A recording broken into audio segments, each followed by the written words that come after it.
Yo yo yo, salam perhubungan luar biasa. Halo teman-teman, bertemu lagi bersama saya Putra di channel Putra Perhubungan, konten sederhana namun penuh makna.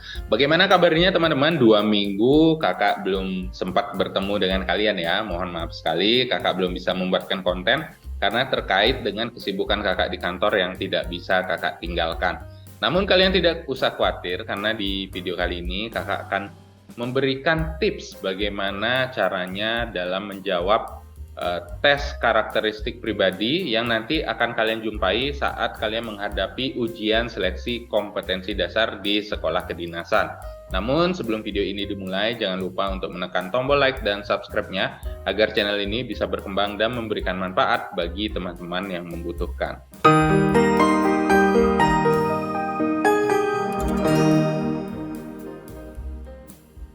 Baik teman-teman, jadi sebelum kita mulai membahas terkait dengan persiapan tes karakteristik pribadi, di sini kakak ingin menyampaikan dulu bahwa mulai detik ini kalian harus sudah benar-benar mempersiapkan diri dalam hal menghadapi yang namanya tes seleksi kompetensi dasar. Karena kenapa teman-teman? Bulan ini sudah menginjak bulan Januari. Dan untuk pembukaan seleksi penerimaan calon taruna di seluruh sekolah kedinasan di Indonesia akan dibuka kalau tidak ada perubahan mengikuti tahun-tahun sebelumnya antara bulan April dan atau Mei. Dan untuk pelaksanaan tesnya dilaksanakan pada bulan Juni. Nah, jadi ada kesempatan kurang lebih 6 bulan lagi untuk mempersiapkan diri dalam menghadapi yang namanya seleksi kompetensi dasar. Nah, jadi persiapkan diri kalian sedini mungkin untuk mendapatkan hasil yang maksimal.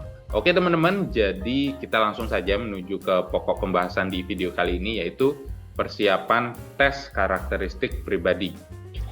Nah, di sini teman-teman, kakak ingin menyampaikan dulu bahwa untuk menjawab di tes karakteristik pribadi itu kalian harus memahami dulu mengenai perilaku dasar aparatur sipil negara. Jadi sebelum kalian menjadi seorang aparatur sipil negara itu, kalian harus sudah memposisikan diri kalian menjadi seorang ASN dan harus mengetahui juga mengenai apa sih perilaku dasar seorang aparatur sipil negara tersebut. Karena kenapa? Karena teman-teman, jadi di sini ada 6 item perilaku dasar aparatur sipil negara. Yang pertama yaitu ada pelayanan publik, yang kedua ada jejaring kerja, yang ketiga ada sosial budaya, yang keempat ada teknologi informasi dan komunikasi, yang kelima ada profesionalisme, yang keenam ada anti radikalisme. Dan keenam, perilaku dasar aparatur sipil negara ini merupakan materi dari soal tes karakteristik pribadi yang harus kalian kuasai. Jadi pentingnya kalian harus sudah menguasai dari keenam perilaku dasar aparatur sipil negara ini ya teman-teman. Dan di sini kakak hanya membahas mengenai pelayanan publik saja dulu ya teman-teman, terkait dengan durasi. Takutnya nanti kepanjangan, kalian bosan. Jadi untuk jejaring kerja sampai dengan anti radikalisme kalian bisa simak di video kakak selanjutnya. Oke, di sini kita masuk dulu ke pembahasan mengenai pelayanan publik. Nah, apa tujuan dari pelayanan publik itu teman-teman? Jadi tujuannya yaitu mampu menampilkan perilaku keramah tamahan dalam bekerja yang efektif agar bisa memenuhi kebutuhan dan kepuasan orang lain sesuai dengan tugas dan wewenang yang dimiliki untuk memberikan pelayanan prima. Jadi di sini kakak sudah memberikan warna terkait dengan kunci mengenai pelayanan publik, di mana di sini ada keramah tamahan, di mana kita dalam memberikan pelayanan kepada masyarakat itu harus mengutamakan yang namanya keramah tamahan, sopan santun, kemudian bekerja secara efektif. Nah, bekerja secara efektif ini yaitu bekerja secara cepat, tanggap, dan tidak berbelit-belit dalam hal memberikan pelayanan untuk mencapai tujuan yang namanya pelayanan prima. Pelayanan prima ini di mana-mana yaitu memberikan kepuasan yang terbaik kepada customer atau pelanggan ya teman-teman. Jadi seperti itu tujuan dari pelayanan publik. Nah, di sini ada ciri-ciri pelayanan publik dalam soal. Yang pertama yaitu ada kalimat sedang memberikan pelayanan kepada masyarakat, kemudian ada unsur perasaan, kesabaran saat memberikan pelayanan kepada masyarakat, Yang ketiga, ada unsur dilema antara memberi pelayanan atau melaksanakan tugas dan lain-lain. Jadi ini merupakan ciri-ciri soal terkait dengan pelayanan publik, teman-teman. Tapi di soal kali ini itu sudah ada kata kuncinya, jadi kalian tidak usah khawatir mengenai penganalisaan terkait soal apa ini, apakah pelayanan publik atau anti radikalisme, karena di pojok kiri setiap soal itu sudah ada kata kuncinya. Dan sikap yang diharapkan dalam pelayanan publik ini ya teman-teman, mohon maaf sekali kalau di sini terpotong ya. Jadi di sini kakak akan menyampaikan yang pertama, yaitu memilih jawaban yang memiliki nilai kejujuran, cepat, tepat, tanggap akurat, berdaya guna, berhasil guna, dan sopan santun. Kemudian yang kedua, memilih jawaban yang mencerminkan kemampuan berinteraksi dan komunikasi dengan masyarakat, mampu memberikan pelayanan yang ramah dan menyelesaikan masalah sesuai dengan wewenang dan kapasitas.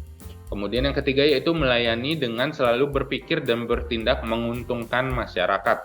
Yang keempat, yaitu memilih jawaban yang mengarah untuk kepentingan orang lain atau masyarakat. Yang kelima, berusaha untuk membantu, mengetahui, dan memenuhi kebutuhan masyarakat dengan tetap memperhatikan peraturan. Yang keenam, yaitu menolak segala imbalan, janji, dan iming-iming dalam bentuk apapun yang dapat mempengaruhi pelayanan tugas. Nah, jadi sikap-sikap ini harus kalian tanamkan dalam jiwa kalian, karena nanti ini akan berpengaruh dalam jawaban yang nanti kalian akan pilih dalam hal pelayanan publik. Oke teman-teman, jadi di sini kakak akan menyampaikan mengenai tips dalam pengerjaan soal tes karakteristik pribadi, di mana untuk soal TKP itu berjumlah 45 soal teman-teman. Nah, mungkin ada dari beberapa teman-teman yang belum mengetahui berapa soal sih untuk seleksi kompetensi dasar. Jadi ada 3 sub soal yang nanti kalian akan hadapi dengan jumlah 110 soal, di mana ada tes wawasan kebangsaan yang berjumlah 35 soal, kemudian ada tes intelijensi umum yang berjumlah 30 soal, dan ada tes karakteristik pribadi yang berjumlah 45 soal teman-teman. Dan nanti ada masing-masing passing grade atau minimal ambang batas yang harus kalian miliki. Jadi kalau kalian mendapatkan nilai yang tinggi di TKP atau TWK tetapi tes TIU-nya kalian tidak memenuhi standar nilai ambang batas, maka kalian gugur. Jadi benar-benar kalian harus mencermati dulu apa saja yang dimaksud dengan seleksi kompetensi dasar itu ya teman-teman. Kalian bisa lihat di video kakak sebelumnya, karena kakak sudah membahas mengenai seleksi kompetensi dasar. Oke, jadi di sini kakak tidak terlalu banyak. Intinya, pada saat pengerjaan tes karakteristik pribadi itu berjumlah 45 soal, di mana ada 5 opsi jawaban yang memiliki nilai skor 1 sampai dengan 5. Usahakan terjawab semua, jangan sampai ada kosong ya teman-teman. Kalau kalian kosong, itu kalian rugi, tidak mendapatkan poin. Kemudian yang kedua, pastikan membaca kata kunci yang terletak di pojok kiri atas. Nanti kakak akan sampaikan contoh soalnya ya teman-teman. Kemudian yang ketiga, posisikan diri kalian sebagai seorang ahli profesional atau sebagai seorang aparatur sipil negara di bidang materi yang ditanyakan. Jadi kalau terkait dengan pelayanan publik, maka kalian harus menjadi seorang yang bersikap secara profesional dalam hal memberikan pelayanan publik. Contohnya ya seperti kakak sampaikan tadi, yaitu adanya keramah tamahan, kemudian bekerja yang jujur, efektif, dan tidak ada yang namanya menerima iming-iming untuk yang mempengaruhi pekerjaan kita. Intinya untuk mencapai pelayanan prima yang dapat meningkatkan kepuasan masyarakat, dan kita itu harus memberikan pelayanan tetap menguntungkan masyarakat. Jadi seperti itu.